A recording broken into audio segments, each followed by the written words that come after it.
Although Sandy was the deadliest and most destructive hurricane of the 2012 Atlantic hurricane season, killing 157 in the U.S. alone, and the second costliest hurricane in U.S. history at over $71 billion, early on it wasn't treated as the scary destroyer that it turned out to be, for several reasons, but one stands out.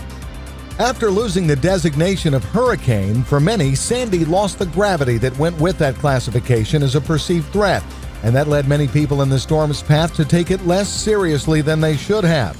The storm was a monster that made history just a few days after prompting school closings in Florida, slamming the Northeast on the 21st anniversary of the killer hybrid system dubbed the perfect storm. Sandy was a different kind of storm in several ways. Its damaging tropical storm force wind field was immense. It reached from Maine to South Carolina. And with gusts to 60 miles per hour, Sandy made waves of up to 20 feet in the middle of the Great Lakes, while dumping as much as 3 feet of snow on the central Appalachian Mountains. In the Northeast, Sandy proved to everybody that tropical systems in the Atlantic are not only dangerous for the Southeast and Gulf coasts. New Jersey and New York took tremendous poundings from Sandy.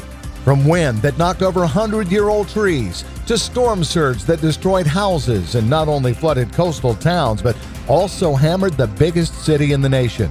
The National Weather Service says that because of Sandy's destructive nature, they broadened the definitions of hurricane and tropical storm watches and warnings to allow them to be issued or stay in effect after a tropical cyclone becomes post-tropical. And the National Hurricane Center may now continue issuing advisories during the post-tropical stage of a storm, when they would have previously turned over communications to local National Weather Service offices. And in the 5 years since Sandy struck, we've added incredible new technology to help us observe, track, and get ready for dangerous storms better than ever before. As always, a big lesson from this storm is that individual family preparedness can go a long way to lessen impacts from large-scale disasters like Sandy. If we can take care of ourselves for a few days in emergencies, it eases the stresses on society as a whole. For Weather Nation, I'm John Van Pelt.